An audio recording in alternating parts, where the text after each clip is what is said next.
Welcome, everybody. Hope everybody's doing well. Happy Thursday to you all. Um, Today I've got a very special guest, a returning guest, somebody that I had on the show, I think, about 2 months ago. And just a really energetic guy, fantastic guitar teacher. I mentioned when I had the show with him originally, he was one of the guys that when I got back into playing music, he was one of those guys that really, really facilitated me my learning and actually eventually, hopefully, becoming a better player. So, without further ado, I'd like to bring back Mr. Ian Stich. Hey, How's it going, buddy? good. How are you? Not too bad, man. Not too bad. Before we get going here, Ian, I'd like to welcome the folks. Sure. So we got 26 in here right now, which is awesome.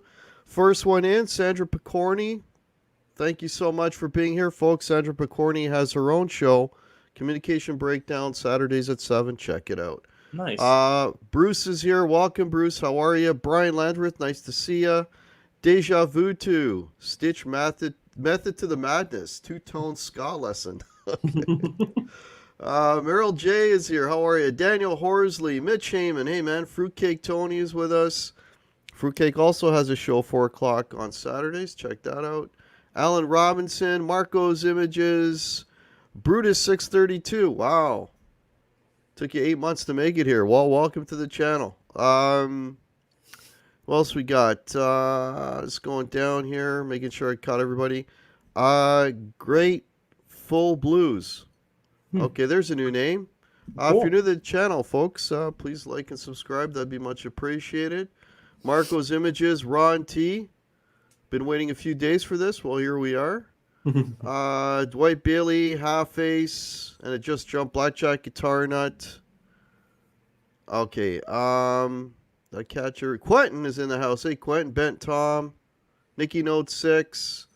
All right, I think if I've missed you folks, please just tag me in the chat, and we'll go from there. All right, cool. So how you been, Ian?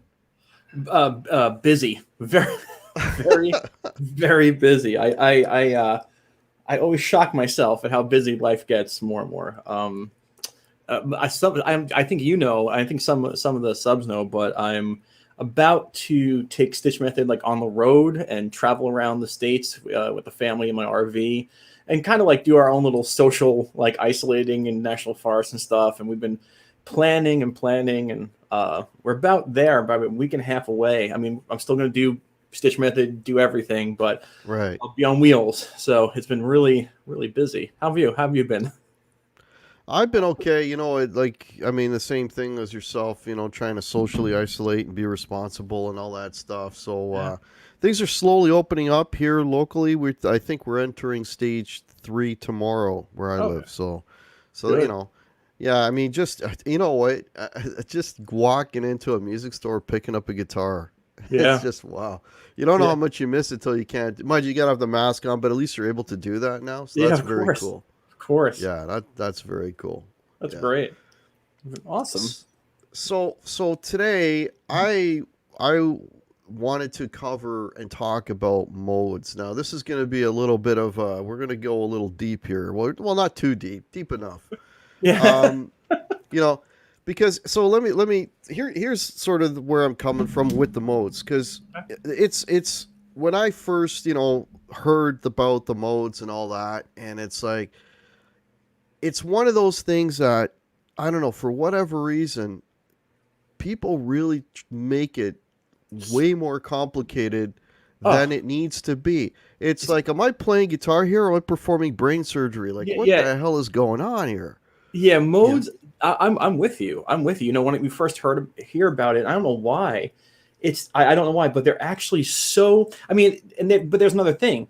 They're actually so simple, like so simple that it's almost like a conspiracy theory. There's no way it can be that simple. I don't believe it. And everybody wants to think that modes are hard, but hopefully I think our job today is to try and make them more simple. If I could, keep the words to a minimum, I think we'll. What I think would surprise a lot of folks is they're probably okay. Let me just if let me and you correct me if I'm wrong. If you know how to play, okay, pentatonics, because that's where everybody starts, right?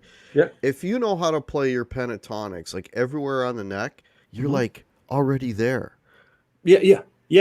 So you're very close. Yeah, you're there. You're like this. You're very, it's really, I mean, you're close. You're close, and you just need to add 2 notes to that thing, and then you're done. And a little bit of like, oh, okay, and that's it. Yeah, I mean, it's not hard, but you know what's really funny, and I'm being serious, is and we can talk, we can hit hard whenever you want, but modal scales and stuff, it's actually rare, not rare, but it's not as how do I explain this? The weight isn't as heavy as we think it is to learn this stuff. It's just, hopefully we do our job where we go, okay, you know what? We know it. There it is.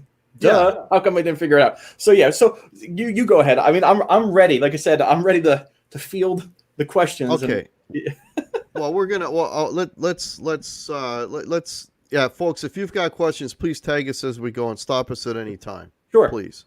This is for all of us. This is, and I'm hopefully, I'm sure I'm going to learn something here today as well, even though I think I know my modes, but we'll find out. You probably do.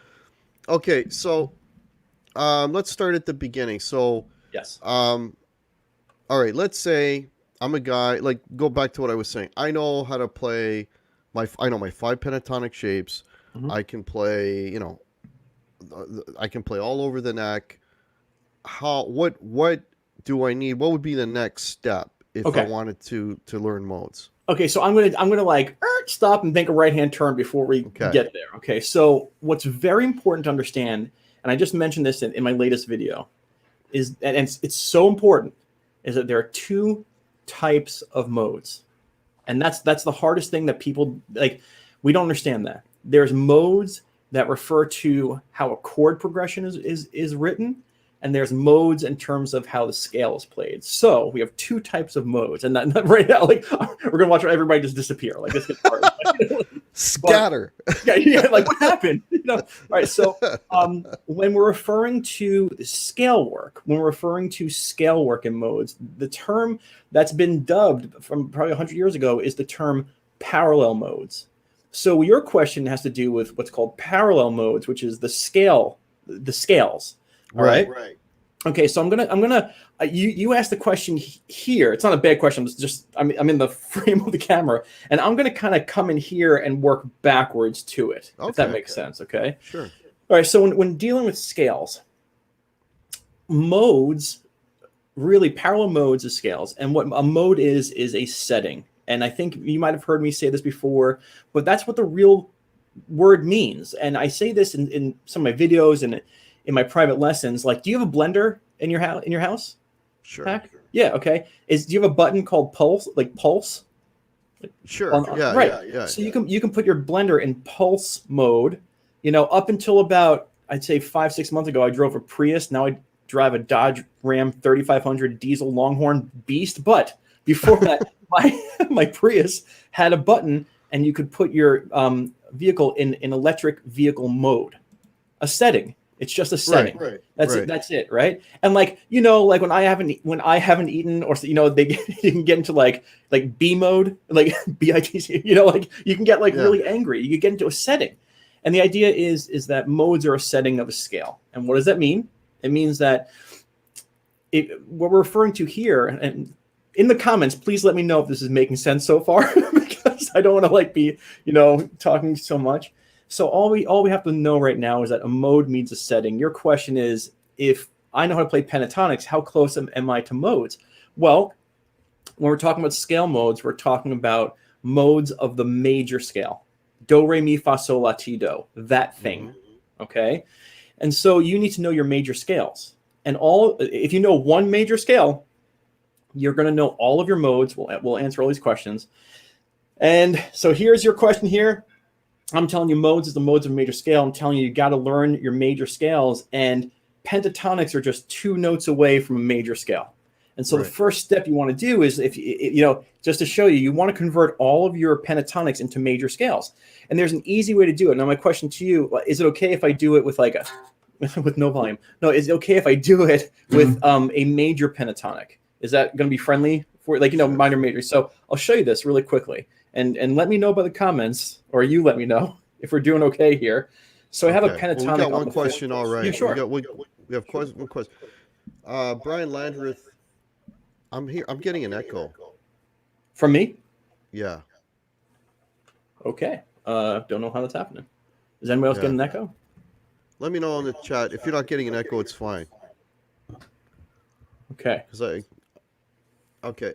So Brian Landreth is asking for Stitch. I learn scales on one string at a time to help me avoid thinking in terms of shapes. Any thoughts about this? Good idea. One string at a time to help you avoid. What does that mean? Like you didn't learn the boxes. I need to avoid learning the boxes. Okay, well that's actually, in my opinion, that's good. I don't get sidetracked. Well, you can put your scales into boxes, and the problem is, and let me know if you follow this. If I have a box scale like this, in there somewhere is a major root note. In there somewhere is a major root note. And a lot of people will learn that this very first note is the root, and it's like, nope. And they learn that, okay, well, this is my Aeolian scale shape. And this is my Ionian scale shape. And this is my Dorian scale shape. And they learn these box shapes of modes, and that's, in my opinion, the worst thing we can do for ourselves. So I hope he's saying like that's not what he did. He learned like major scales, because you need to learn your major scale. And so I hope that answers the question. You let me know if I did my job or not. But I'm going to keep on going with that pentatonic thing. Yeah, let's go back to that. Okay. Yeah, let's go back to that. So I have a pentatonic here. And you can say this is either A minor or C major, and I'm going to refer to it as C major. This is the relative minor, relative major. And so when I play this again, the question is, well, what pentatonic is it? Well, you can't tell unless I tell you. I'm going to mentally root it on here, on the C. And the idea is this is now just a C major pentatonic. And I got to tell you, and I got to tell everyone, pentatonics have really nothing to do with modes until you snap in the 2 extra notes you need to make a modal scale or make a major scale. And so the intervals, and I hope that, you let me know if I'm going too fast, the intervals of a major pentatonic, starting off the major root note, are 1, 2, 3, 5, and 6. Those are the 5 notes in it. 1, 2, 3, 5, 6, 1, 2, 3, 5, 6, 1. Those are your intervals. And a modal scale or a major scale has 8 notes. And so what are we missing? You have 1, 2, 3, 5. Okay, we missed the 4. Okay, so 1, 2, 3, 5, 6. Back to 1. Okay, we're missing a 4 and a 7. And this is very easy. If you guys know pentatonics, I'm going to show you this trick. I teach this a lot. I'm going to move over this way. Okay, so, and Hack, you let me know if you're following here. When you're trying to convert a major pentatonic into a major scale, you need to put the 4 and the 7 in. And it's the easiest way to do it. The 4 always is the next fret after the 3. So here are the intervals. 1, 2, 3. Well, there's my 4. Then you have 5, 6, and you go back to 1, and the 7 is always right behind the 1. So to convert any pentatonics to major scales, you have 1, 2, 3, 4. I'm adding that. 5, 6, 7, 1. 2, 3. So here's a 3, 4. 5, 6, and then here's my 1, but my 7's right behind it. So if you can just add in, now we're almost there to answer your question. If you can just add in a 4 and a 7 to your pentatonic, now you have a full scale. So this is your pentatonic. Here's your full major scale or minor scale, however you want to think about it. And now, once you know that, you know everything about modes, believe it or not. That's the first thing you got to get to, is converting pentatonics to modes. Now, was that too much? Was that too far? Are we throwing up? No, that's fair. Yeah, like you basically, now you got your 8, your full 7-note scale. Yes, you have your full 7-note scale. And the idea is, we can talk more and more, but modes right now are referring to modes of a major scale. And every single one of those root notes, every single one of those notes, and here's what modes is, okay? Every single one of those notes can be a root note. And how do you determine that? You just think it to yourself. you know, and you say, okay, well, all right. So for everybody watching, I'm going to do this again. Okay. I'm going to start here. This is my major root note. I have a 1, 2, 3, 4, excuse me. One, these are intervals. 1, 2, 3, 4, 5, 6, 7. 1, 2, 3, 4, 5, 6, 7, 1. If I mentally start on the 1, this is known as an Ionian scale.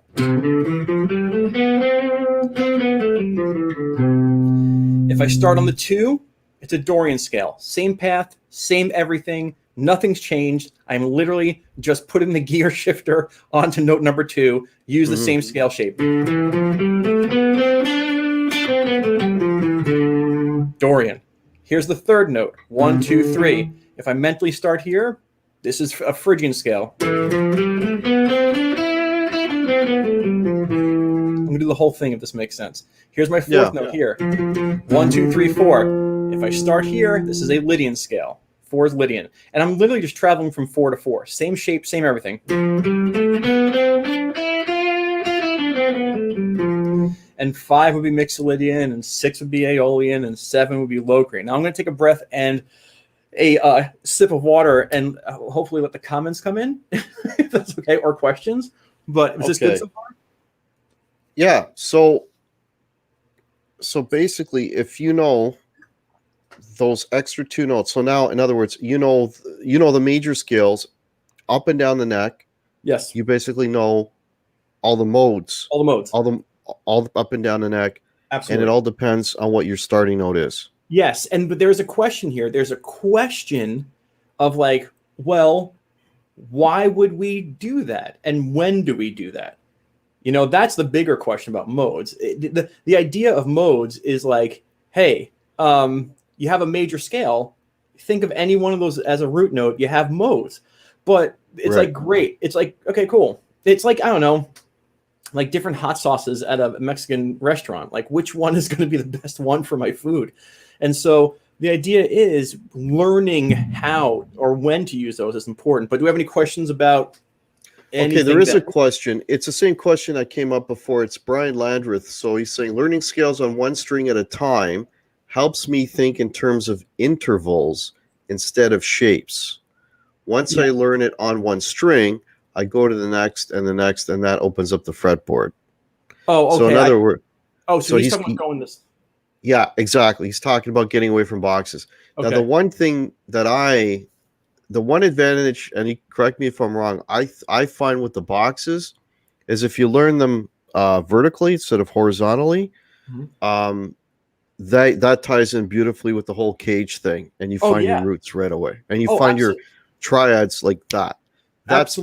That's the advantage for me in that regard. That's the advantage for, I think, any guitar player. Now, I do want to say this. I'm with you. You know, I think you and people know, you know, watching this know that I'm a big like jam band guy in improvisation, and I do believe that the cage chord system, at least how I teach it, you know, on my channel, is the best way to visualize the guitar. Because now we have to talk about something. There's a school of thought. It's not a bad school of thought. It's just there's this opposing war. Of 3 notes per string versus caged. And the idea is 3 notes per string has distinct modal shapes. Like, here's my shape for Dorian. Here's my shape for Lydian. Here's my one shape. And it's like, okay, but when you think about it like this way, that any major scale can be a mode, well, you find any major scale you want on the guitar neck, find that interval you want, and you're off, and you're cooking. And we can talk about that in greater detail. So I think I'm with you. I agree with you that the caged really helps with the boxes and understanding how to navigate and seeing where your major scales are. I'll shut up for a second. Yeah, no, that's fine. That's fine.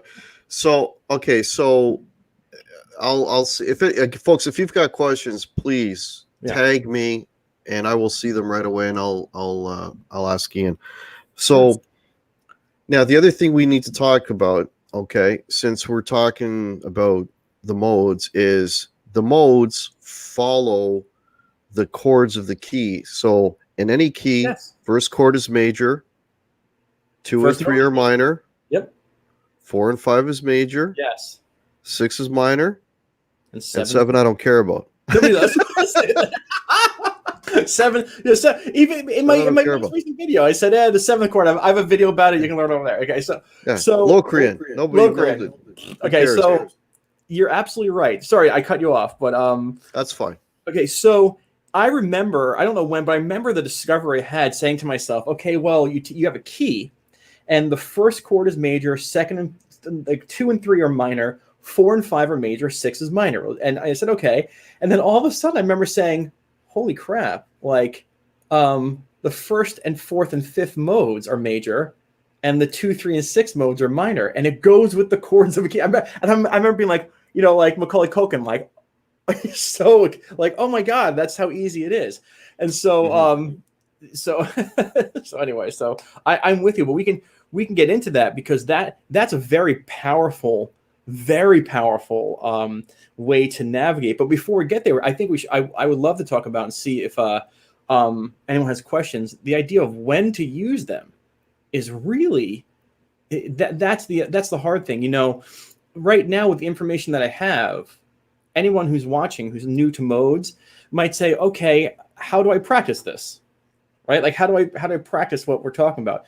And I will say this: if anyone's not new to my channel, there's a recent video that I released called "Understanding Modes Part 2," and it deals with this. What I do is I have the watcher play the same scale shape, but I start playing different chords underneath them, and it makes their scale sound different, right? And it's like, okay, cool. So the idea is this. There's something that I've never discussed this, and I should make a video on YouTube about it. Let's take, so I have a video that I just posted this week, and I mentioned this interview about the Dorian mode. Dorian. Right. And so the best way to practice modes, and I should, again, make a video about this, is you all have to understand what you're getting into or what you're going to get out of modes. Okay, so watch this. So if anybody doesn't mind, I'm going to let me just write a Dorian progression really quickly. If you don't follow this, it's okay, but I'll show you something pretty cool. Okay.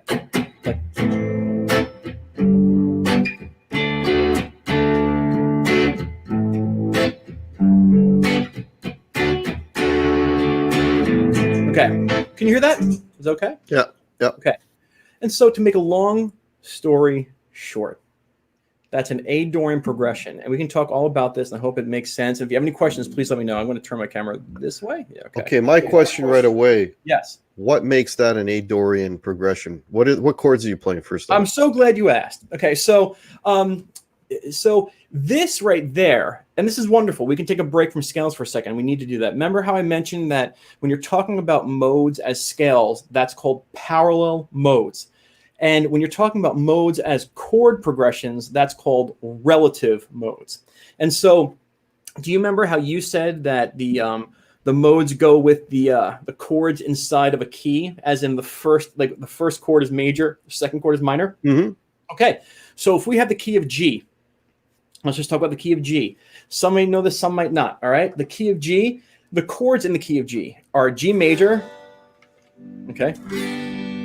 A minor is the 2, B minor is the 3, C major is the 4, D major is the 4, and E minor is this is the 5, D major is the 5, and E minor is the 6. I swear to you. GCD is a 1, 4, 5. Yeah. Right, but A minor is the 2, and so if I take any chords, from the G major scale, and I just start on the A minor, I have an A Dorian progression, because A is the 2 and Dorian means 2. So I'm going to play A minor to G to D. And because I'm using the chords in the key of G, but I started on the second chord, it makes it a Dorian progression. Did we do good? Yeah. So yeah.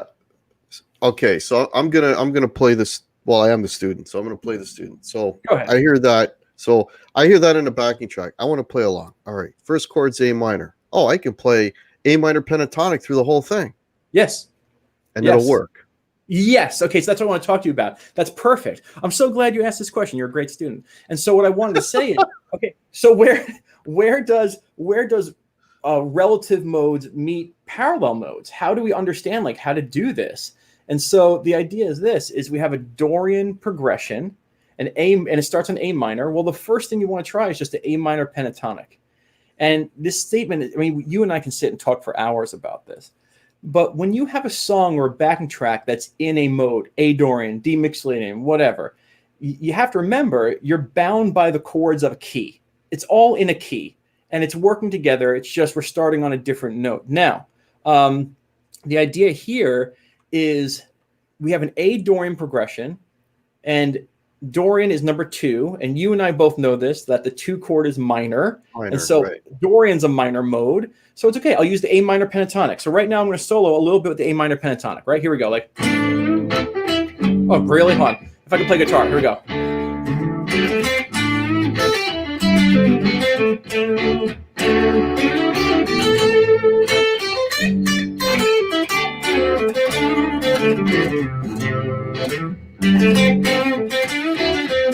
All right, cool. It works.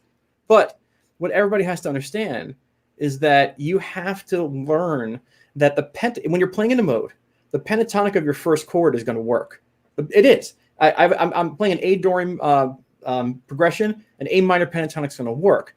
Now, to put in the full scale. Now, this is where it gets really hard for people, because I'm going to take a stellar jump here, but you have to understand that we're playing something in A dorian. That just means that it's in the key of G. Okay, so yes, I think so. I can see the comments. Somebody wrote, "Why not just say you're in the key of G?" Well, you're in the key of G, but when you say when you say I'm in A dorian, it means, oh, I'm starting on the 2 in the key of G, and so I can use my A minor pentatonic, or now I can use my G major scale, starting on the A, and now that's my full mode. But now the idea is you want to hear the juxtaposition between your pentatonic and your diatonic. So listen to the difference. I'm going to phrase in pentatonics, and then I'll phrase in diatonics, and you start to get to choose, well, which one is more appropriate for the song? Which one do I like better? So here's pentatonic. Here's diatonic.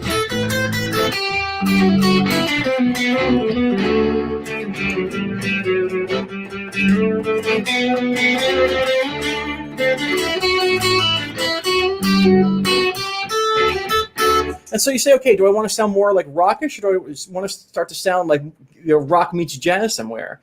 And the idea is, I firmly believe that when you're soloing, you don't want to stay in just one. You want to go back and forth between the proper pentatonic and your modal scale, and you get stuff like this, like.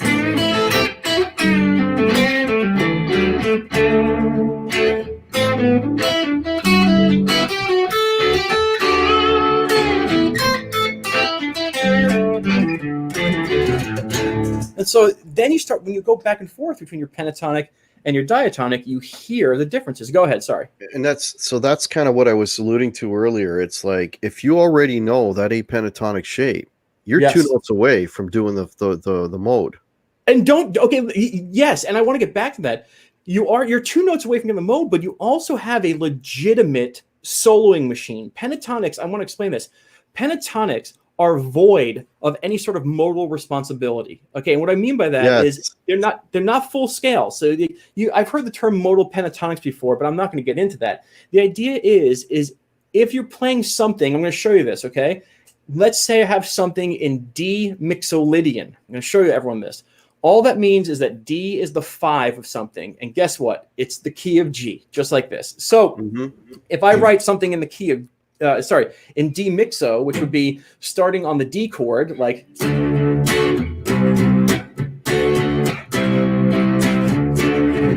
Okay, now the idea here,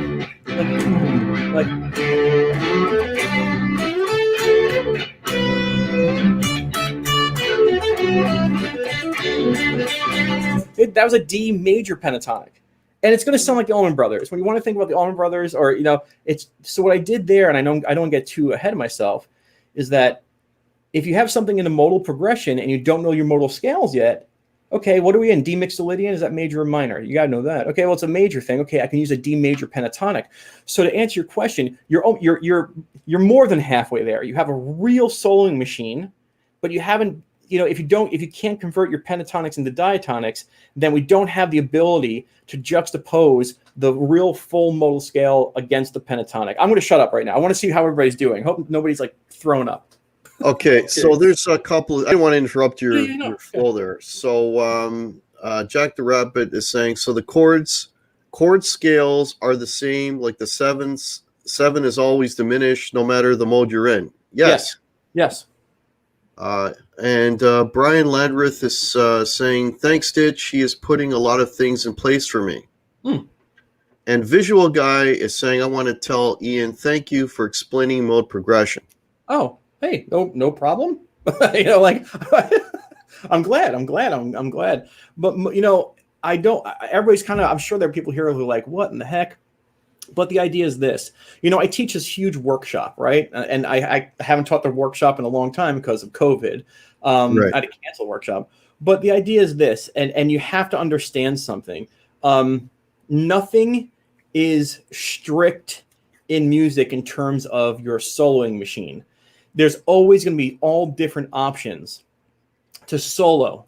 And if I had this progression going and I had 3 different guitar players playing, each one is going to play a different type of solo. Some might be using just a D major pentatonic on a D mixolydian progression. One person just might be strict chord toning it like a jazz player. Just, I'm going to play those chord tones.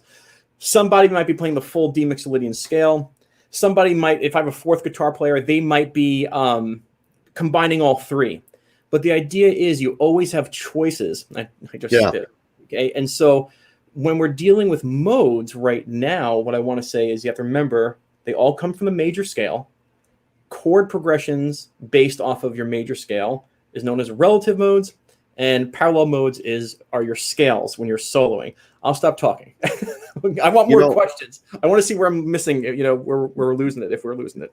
So I'm going to throw this in. You're probably going to get to this point eventually, but here was the piece of information that broke it wide open for me and made it so obvious. It was this. It's the chords behind you that dictate your mode. Absolutely. You can. Yeah. Go ahead. So I could sit there and play do, re, mi, fa, sol, la, ti, do, and C. And if there's a C chord behind that, I'm an Ionian. Yes. When they switch to the D minor, I'm Dorian now. You're Dorian. Yeah, because you're absolutely right. Yes. And that's what opened it up. And then the thing is now, so like when I solo, I'll look at a progression to determine what key it's from, and then the chords will tell me, 2nd degree, 3rd degree, whatever, right? And that basically helps me to determine if it's, a major or a minor. Now, what the beauty here, okay, so the beauty of the pentatonics is that they avoid all the landmines. Yeah, yes. Right? Yeah, those 2 notes you take out, I say, like, the 2 notes you take out are potential boo points. Boo! Yeah. Those are your bum notes. So if you hit, if you're playing, like, for example, if you're playing, okay, for example, if it's Aeolian and you're playing the Dorian, well, those 2 notes, those are your bum notes. Yeah, right? But if you play the pentatonic, the minor pentatonic, you're safe. Right. Yeah. Yeah. Sorry. Go ahead. I have a story for you. No. Go ahead.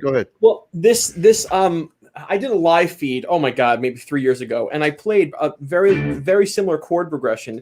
And I said, "What key are we in?" And you're probably following me back then, but I said, "What key is this in?" And I'll play it like.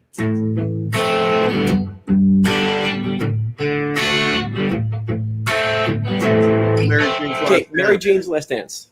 Right. All right. So for everybody following, this is really cool.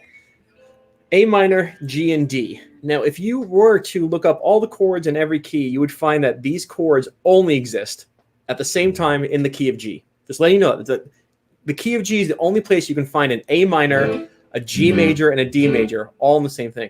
And so this is in the key of G. I feel like I should move over here. Okay. And the idea is this starts on the A minor, which is number 2, right? Sorry, it starts number 2. Okay. So now, right. The idea is when you listen to this guitar solo in it, you get this like.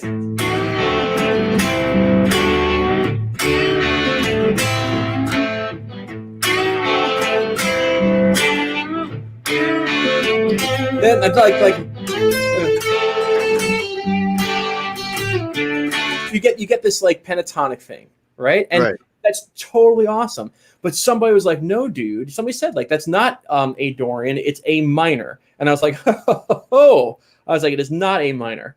And I told him like, because if it was A minor, you wouldn't have, and it's hard to explain. If I didn't know if it was A minor or A Dorian, that A minor pentatonic is going to work fine because the pentatonic doesn't have the notes that go with the Dorian. So that's why if you have this, you can sit and be like, okay, A minor pentatonic all the way, like. This is just A minor.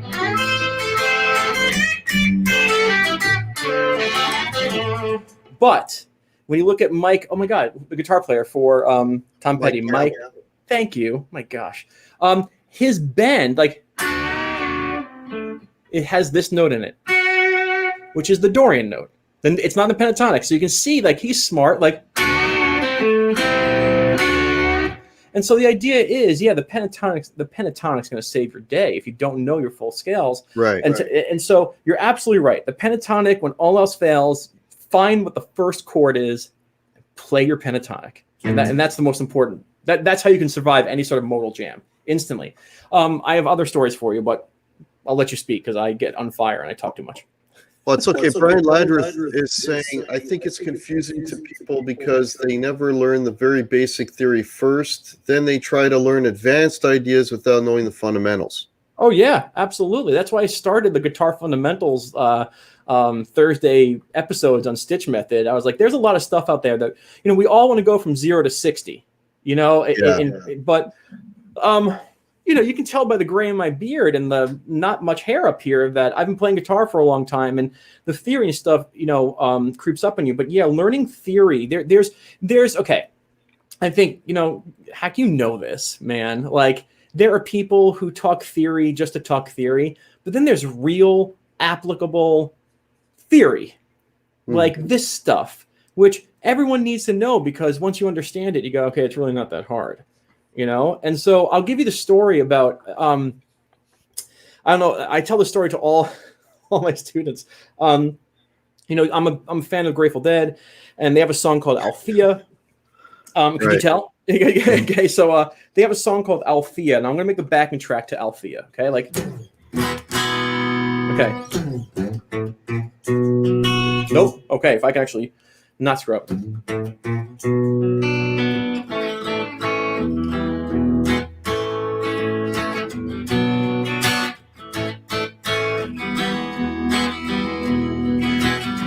Okay, so this here, I want to explain this to everybody. I hope that you guys understand this.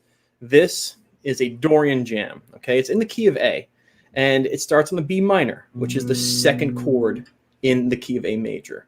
I'm going to show you this. It goes 2 to 1, and then it goes to the 5 chord. So the progression is 2, 1, 5, 1, 2, 1, 5, 5. Now, if you and I were studying that in the band, you and I would say that looks like it's the key of A, and it's starting on the B. It looks like it's B Dorian, right? So far, so good?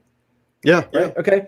Now, I might have told you a story, but you guys can look it up. It's on YouTube. There is a talk show that John Mayer, who is now in Dead & Company, there was a talk show where, this is back maybe, 7 years ago, where he was a temporary host, and Bob Weir was the musical guest, and they got together and they played Alfia.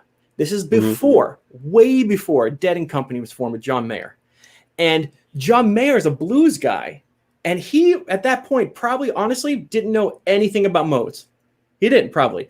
And if you watch the video, you'll see he makes, it's not a cardinal mistake, but this is what I was talking about. You always have options about soloing. And so what does he do? Well, he sees the first chord as B minor, and he just plays a B minor pentatonic. He's like...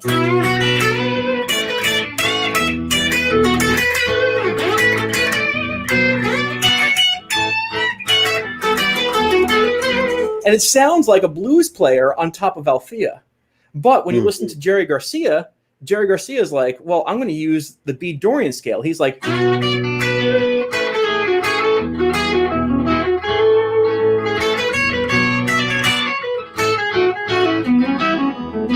And so you can see that John Mayer's first hunch was, oh, B minor pentatonic. And then somebody asked him to join Dead and Company, and Bob Weir was probably like, hey, man, you got to learn the full B Dorian scale. And he was like, oh, gotcha. And now, like, when you watch him play with Alfia on Dead and Company, he's all over the full B Dorian scale and not the B minor pentatonic so much.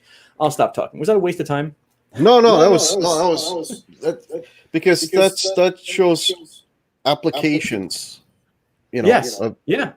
Yeah. I see it. Quinn says Mayer went to Berkeley. He knows what he's doing. Sometimes he does and doesn't. Blues players can go to Berkeley and they have a blues player mindset. And so, like, sometimes even though you go to Berkeley, it doesn't mean you get it all. He also dropped out of Berkeley, if I'm not mistaken. So, yeah. Sorry. Go ahead. Well, yeah. So the pentatonic thing. It's just for me. I think it's really, and this is why this is where most people start. It's sort of a gateway to soloing because it avoids those. I call them the booby traps, right? The booby traps. Yeah, absolutely. Yeah. And like, for example, like, and then I know what you were talking about, modal pentatonics, because I've seen that. Like that first position, that fits into Aeolian, Dorian, and Phrygian, right? Yeah. Well, off the first root note, it fits into everything. I'm exactly right. Yes. You know what I mean? But here's the thing. I mean, you hear. I'm only speaking for myself. Like, don't get me wrong. I love the really nice, quick blues riffs and whatever. Yeah. But you know what? Sometimes your ear gets tired. You want to hear a little bit extra spice. Yes. And it's those extra two notes. Yes. That's like the special sauce, and that takes your lead playing to the next level. A combination of that and of course, hitting your chord tones. But so I for that reason alone, I think it's really worth the time. If all you do is play pentatonics, I think it's really worth the investment. Yes. 2 notes, man, and you get a hell of a return. Absolutely. And so let's just talk about that. This is what's impressive. Now, it's going to sound difficult, and I hope I don't lose a lot of people on this, but I do have a video called like the Stich Method major scale or something like that. And the idea is it's kind of like the Never Lost pentatonic. It goes like very comfortably, just like it goes up and down, right? And it's very simple. But the idea is, like I was saying earlier, you want to juxtapose your pentatonic versus your modal scale. So let's just say you have something that's in A Dorian, and take some knowledge here. I mean, if anyone watching really wants to dive into it, I do have 2 videos, Understanding Modes Part 1 and Understanding Modes Part 2, and they're pretty comprehensive about relative modes and parallel modes. But if I have something in A Dorian, well, I can play my A minor pentatonic, right? And you can say, okay, well, how do I juxtapose the sound of the full modal scale? Well, with a little bit of theory, like A Dorian, you want to know is the key of G. It's the second. Right. Dorian means the second note. So if you find your G major scale and you just play your G major scale, the idea is when you hear them back to back, you'll start to hear the difference. I'll play that chord progression again so you can see it. Like,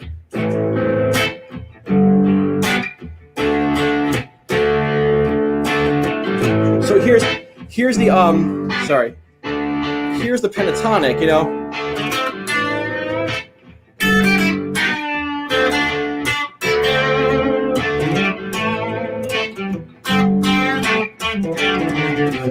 Now here's the G major scale.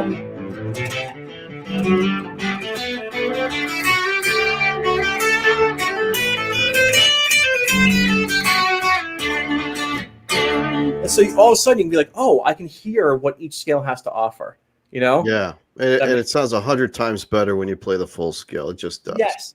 Well, against the pentatonic, if you just play the full scale, people are going to get bored of it. People will get bored, just like you said, like you can hear the pentatonics all the time. If you switch over to full scales for a long time, people are going to be like, so like yeah. Forth, in my opinion. Yeah. Well, and then of course the other part of that is if the style of music. Like if you're playing, I mean, if it's a heavy rock thing, then you just, you're gonna basically play mainly like the bluesy scales, or Yeah. or blues itself. Like if somebody's sitting there going on a 1-4-5, you're gonna emphasize those pentatonics. Pentatonics and chord tones. That's it. Yeah, Yeah. and maybe blend a little bit of the major and the minor, which always sounds super tasty if you can pull that off. If you can, and yeah, I mean, like you can. Absolutely. When you're switching between major pentatonics and minor pentatonics, that's the fun stuff in the blues. But we have to remember this. Now, here's a fun fact for you. Now, how many people do we have here right now? Do you know? 64. Okay, so I think that 63 people are gonna disagree with me on this, but I'll tell you right now. I'm not trying to sound rude. Just have an open mind here. Okay, any genre that has the term blue in it. And there's only two of them that I can think of right now, blues and bluegrass.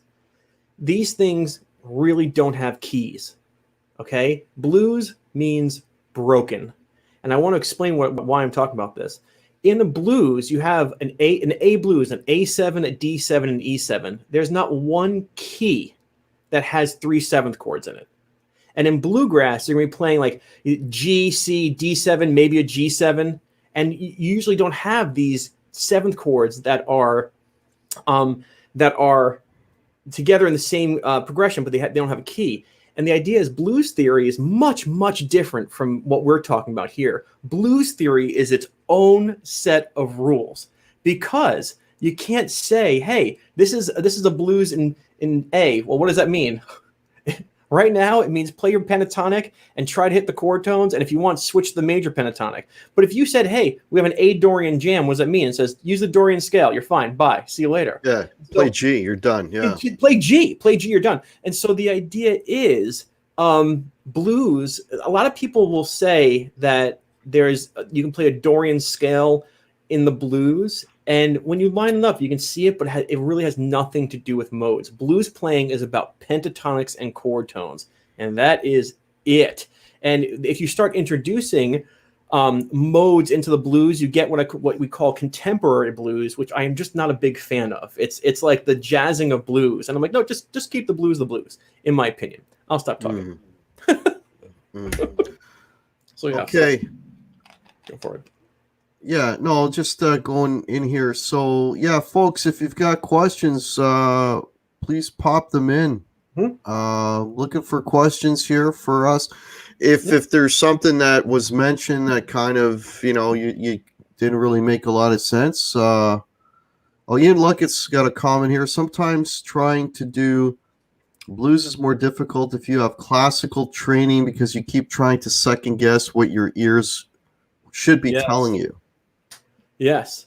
Yeah. You're absolutely right. If you have classical training, your ears are going to, that's the idea is blues really, really it really clashed hard with traditional music and theory. And you're right.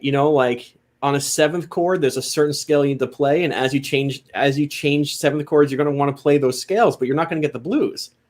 You're going to get you're going to get classical music over 7th chords. So it's true, but yeah. So to make a long, I don't get sidetracked, but to make a very long story short,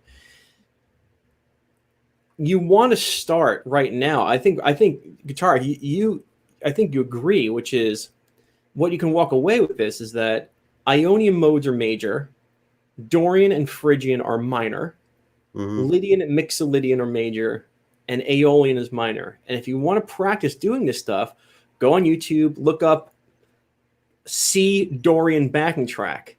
And without knowing your full major scale yet, just start using a C minor pentatonic and listen to what happens. And if you can finally figure out that, C Dorian means, okay, we're the second note, okay, of what? Okay, that's B flat. B flat. Terrible choice. If I can find my B flat major scale, I can start to play some modal stuff on it. But that's there's a lot there. How are we doing? Is this making sense to everyone, or is this over people's heads? I'm waiting for some. Ron T is saying you guys put on a great show. That's much appreciated. Oh, thank you. Visual guy says, he's asking for maybe a tip on diminished soloing Allman Brothers, Elizabeth Reed, ? Oh, it's so funny. You know, I was about to study Elizabeth Reed. I had playing the other day, and I got sidetracked. Now, let me hold on. What are they jamming over? I'm going to look up on my phone right now. I'm just going over to Ultimate Guitar. I'm going to look up the chords for the jam. Okay. Is this here? I'll answer that question in a second. Let's see, because I want to get what the jam is. So while you're looking that up, so let me just mention, in case it was sort of any of the major scales, or sort of the major chord, or any chord built off a major scale will always have the same order. It's always major, minor, minor, major, major, minor, and who cares? All of them. All of them. That's true. So the modes are going to be exactly the same thing. So I use C as an example because, you know, it's the easiest one to start with. So like if you have a chord progression and you're playing a C chord, okay, and you're playing C major, you're Ionian, okay. If that chord switches over to I don't know, it switches over to, well, let's make it a I don't know, do D minor. D minor. Okay, so we go to D minor. You're still playing the same notes. You have not changed. You're still playing those C major notes. Now it's called Dorian. Yeah. But you're still playing, right? And then when it switches over to E minor. Well, let's go E minor.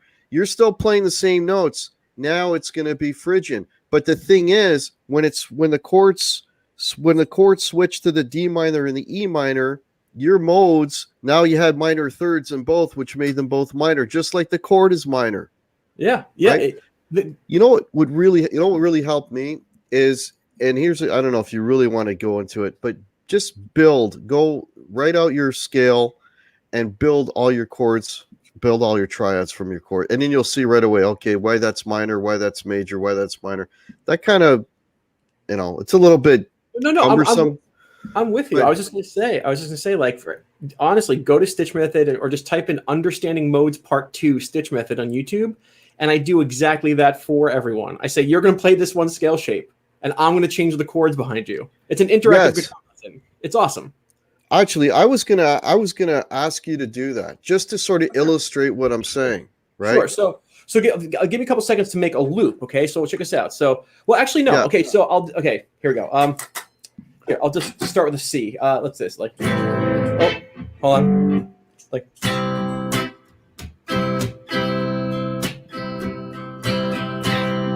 okay. So now I'm gonna play. That's a C major chord. So I'm gonna play a C major scale here, like, okay.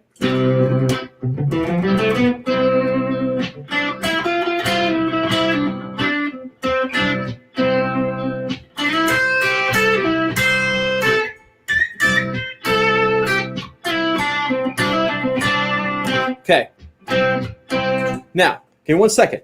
We're in the key of C. So all I'm going to do now is I'm going to play a D minor now, which is C major is chord number 1, D minor is chord number 2. Here's a D minor. But you know what? I feel like I'm out of tune, so let me just tune up for a second because that's yeah. So I don't know what just happened. It's because I ripped this guitar so hard. No, I'm kidding. Give me 1 second. I think the temperature there it is. All right, so now I'm going to, come on, okay. I'm going to play the same thing, but now I'm going to put a D minor down. Here we go.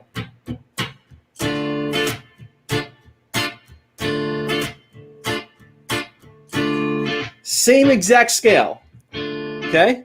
But now the chord has the gravity.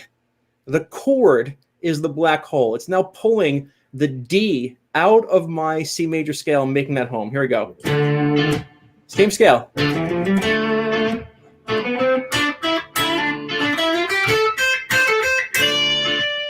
Right. So you can see now, okay, that was the same exact scale. It sounded totally different from C major. Shall we continue? Yeah, it sounds like you're playing completely different notes, and you're playing the same notes. It's the chord. It's the Same chord notes. that's shading the yeah. Yes, it's pulling the D. So now in the key of C, I have C as my 1, D minor is my 2, and here's E minor is my 3. Let's see, huh?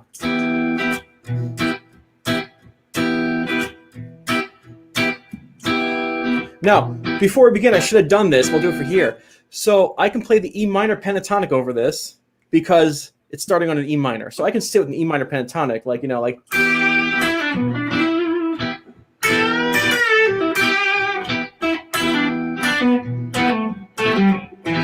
But now I'm going to play my C major scale again. Same exact C major scale, but now it's going to force that E home.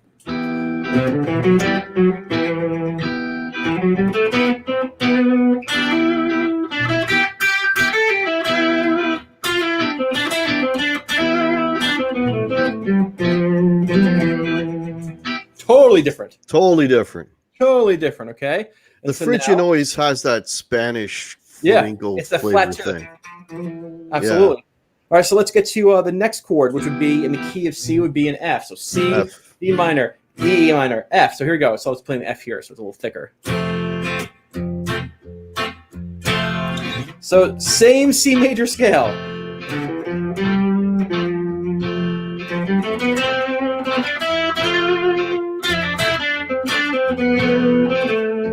By the way, Lydian to me, this is Lydian, right? Yeah. Lydian to me is like 1980s, 1990s video game music. It's that cute like flat 5, like.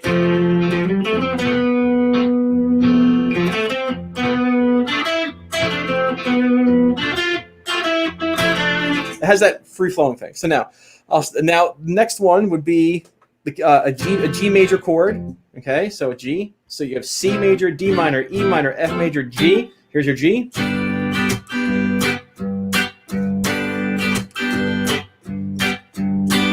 So same C major scale, and now it's gonna be the G is gonna make that G inside the scale come home, and now we're gonna have a G mixolydian scale instantly.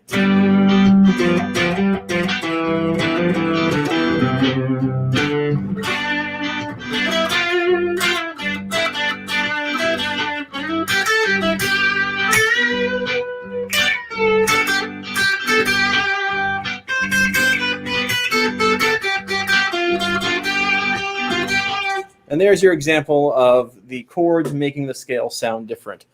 There you go. Is that cool? Yeah. That what you just did, when I learned that, that's what drove it home for me.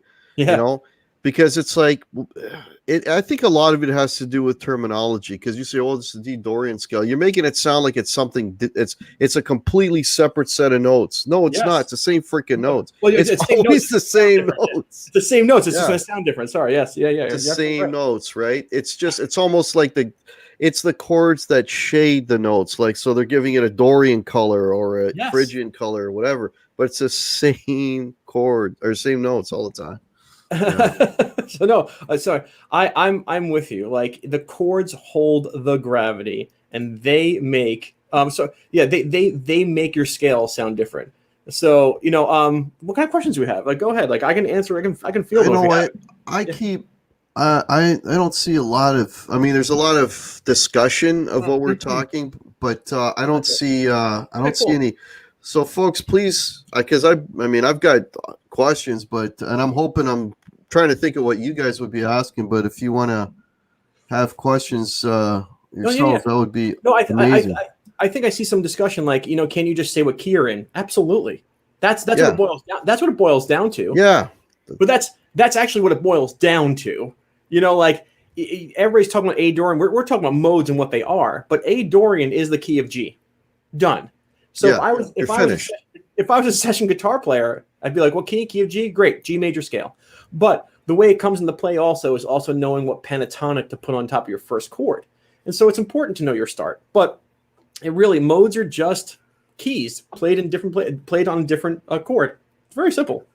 Okay, so here's a question from Bruce. Bruce is asking, what's the best way to put this theory to practice? Oh, wow. To put it to practice. Okay, well, I was going to say, on my channel, I have tons of videos about like modes and how to practice it. But the idea is to practice it, you have to find songs that are in modes, and it's hard to, right? But to be honest, the best way to do it, and again, I'm gonna make a video about this very soon.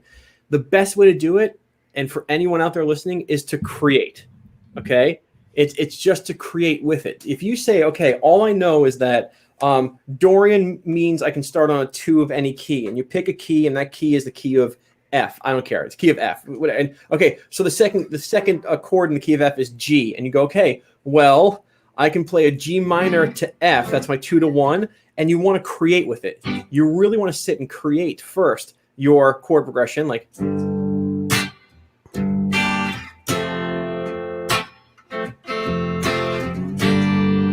Okay, and now then say, okay, I want to create a melody on top of this. How am I going to create my melody? Well, okay, I can use a G minor pentatonic, that's Dorian. I can also use my G my G Dorian scale or F major scale, and you want to sit and create with it. You want to sit and be able to be like, and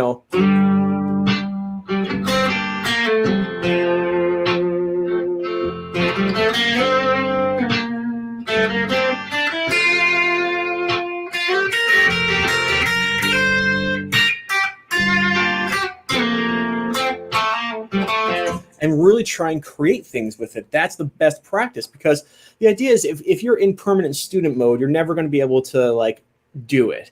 And so create. That's the idea, is just create with it.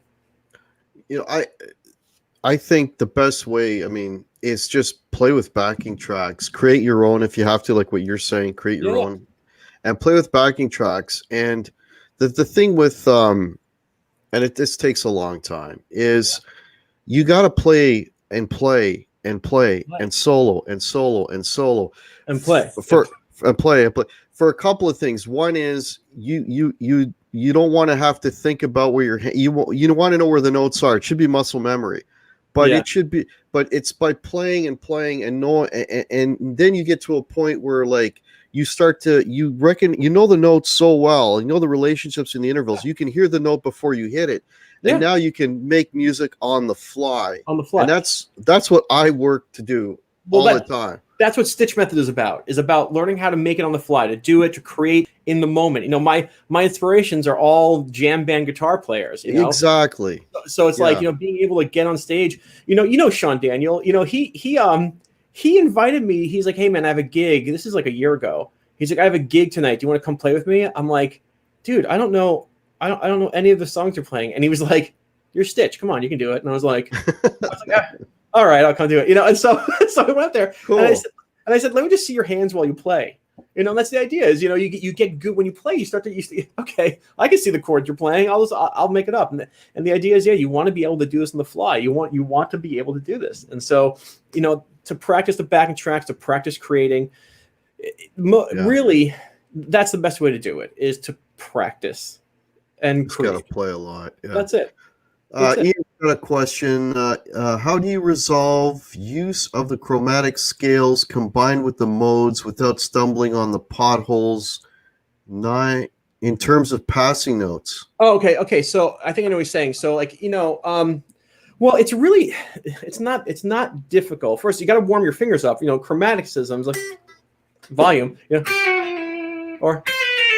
The idea is chromatics, to answer this question, chromatics are just passing notes that connect one purposeful note to another.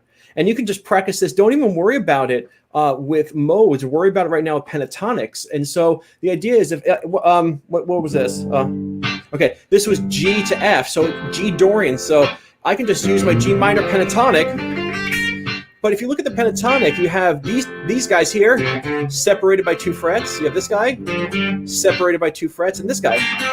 So you start with your chromatics like.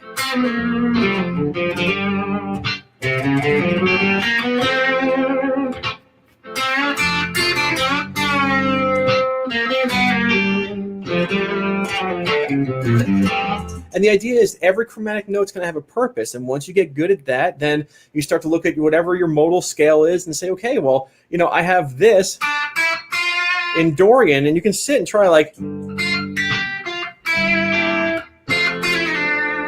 and try to just get to the notes that are in your scale. It's really not that hard. I don't know if I answered the question, but you want to look at what notes are in a pentatonic that are 2 frets apart. Just practice sliding over them. And once you do that, if you add 2 more notes to make it a to make it a full diatonic, well, you just have 2 extra notes now as a target. So it's not that hard.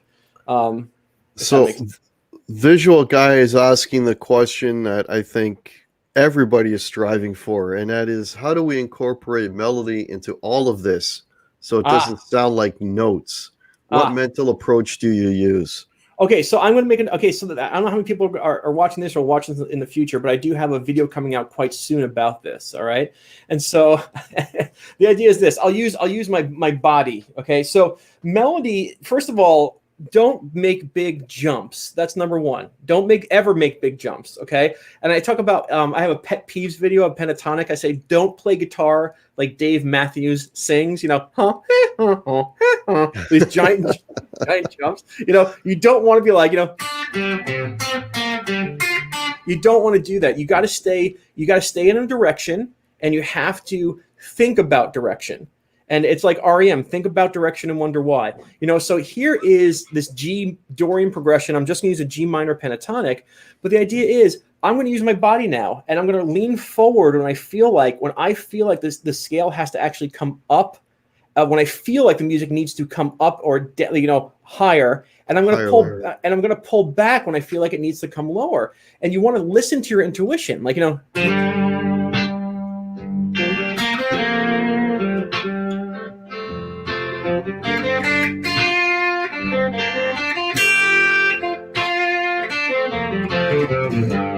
and you really think about your direction, and next thing you know, you're creating melodies because the notes are connected to each other, and B, they're going somewhere. So I always think about direction, up or down. That's the short answer of it. That's melody. I don't know how many people have seen my Are You Struggling with Blues Melodies video, where I talk about create a melody, then make a variation, then create a melody.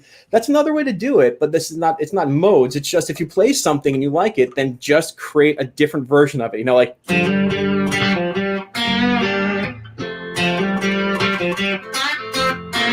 That was just a variation. And so that's some answers for you. I hope this is making sense to some people. So Visual Guy saying, is that why Trey sways? Oh, maybe. Well, Trey does this thing where he's just like this back and forth. It could have been the years of drug use, but he's been sober for 10 years now, or 20 years. No, 10 years. And so I don't know. He usually kind of just does this rocking thing, but yeah, you want to use your body to think about it. Well, we're over the hour, so I don't know. Yeah, I do have to get going kind of soon, but it's okay. Okay, so I'm looking for questions. Yeah. Okay, I don't see questions. So let me ask one. Sure. If you're playing like a rock riff, where you're just playing 5 chords. Yeah. Right? Yeah. Yeah, I know I have an echo. I have a wicked echo. I don't have an echo. That's weird. Yeah, I'm hearing myself through your speaker, and I'm gonna you don't have headphones on. I'm gonna move my microphone. So yeah, that would help. I did. So let's see. I can lower the volume. Okay. Yeah. Oh, it's gone. There you go.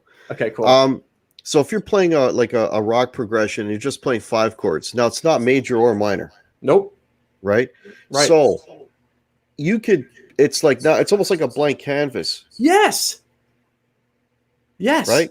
Yes. You could make a happy sounding song. You could. Hey, I'm going to play Dorian over that, or Phrygian over that. I could play anything over that. Over a 5 chord. Yeah. If you're just doing this, you're just going like. Yeah. Right. Now the world is your oyster, man. Yeah. You can do whatever. Yes. Continue though. I didn't know if you were. I didn't. No, because like if these guitar magazines and stuff, here's this crazy Phrygian lick, right? Yeah. And then what the guy's playing behind it is he's just chugging on a chord. So all you're doing is, if you're droning a note so you can hear the intervals. Exactly, and that's basically what it is. So that,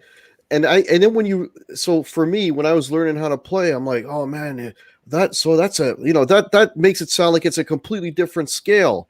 Yes. You know what I mean? Yes.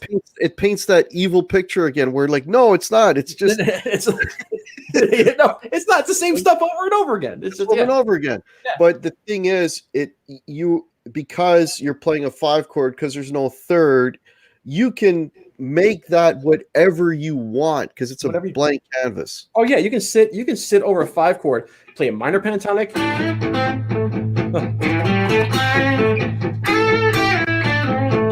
a major pentatonic,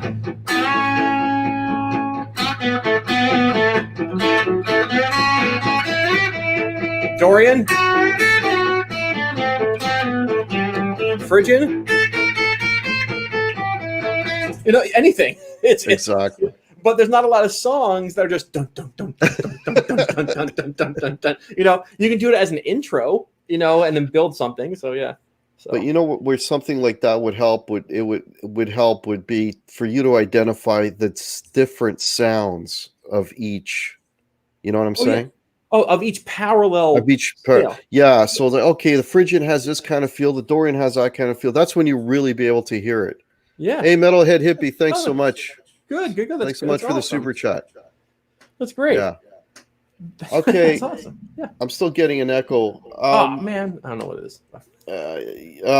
Okay, so we'll hold on here for another few minutes. If anyone has any questions, while we're waiting for some questions to come in, I have a link. If you're not already subbed to Ian, I don't know why not. You should be.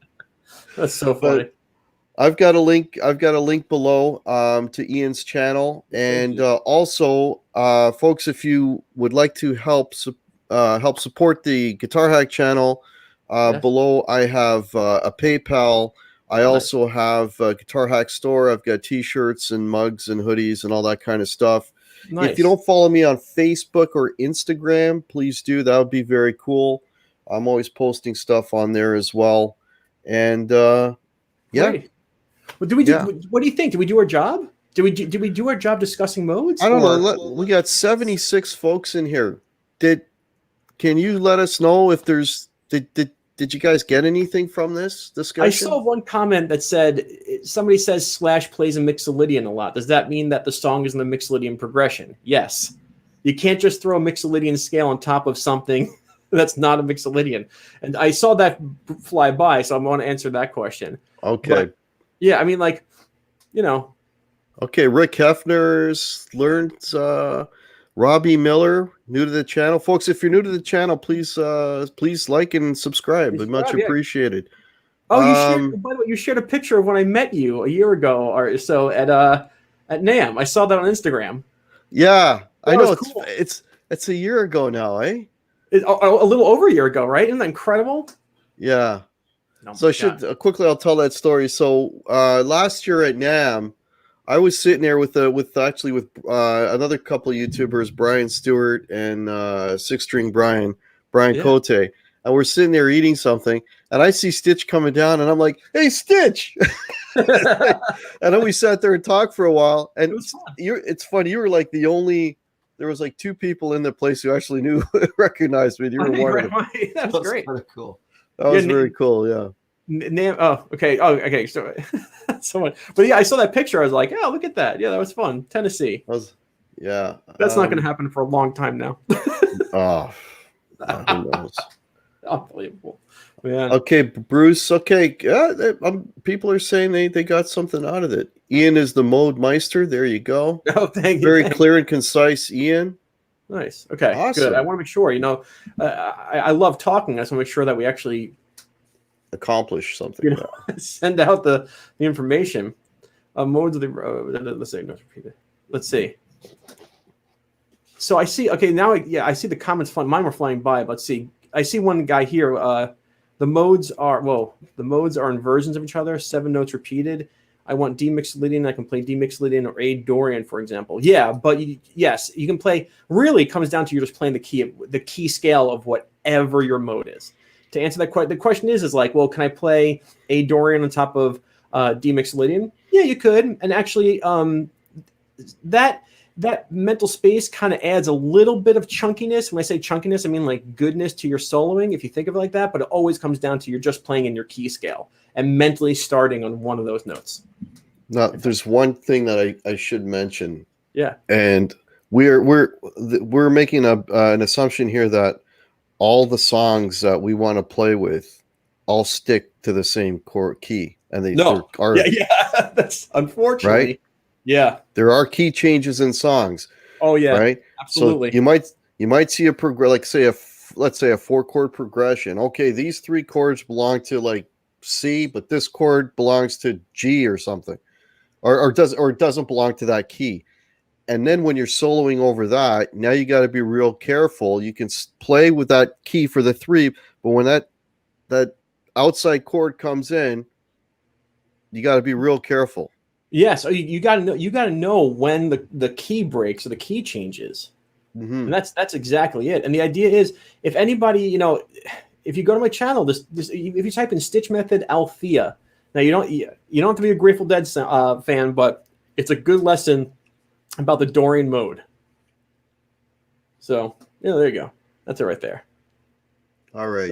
So, that's that. Yeah. Okay, cool. So if we don't have any more questions, I want to thank Ian for coming on and doing this again. This was awesome, man. Like the hour just like that gone, just gone, just like that. It's incredible. I know. Oh, it just started raining too. Yeah, I mean, like I have so much fun. That's what I'm saying. We can do this for hours. Well, anytime you want to have me back, you let me know. And as long as I'll be on the road in my RV, so as long as I have internet connection, I'll be able to do this.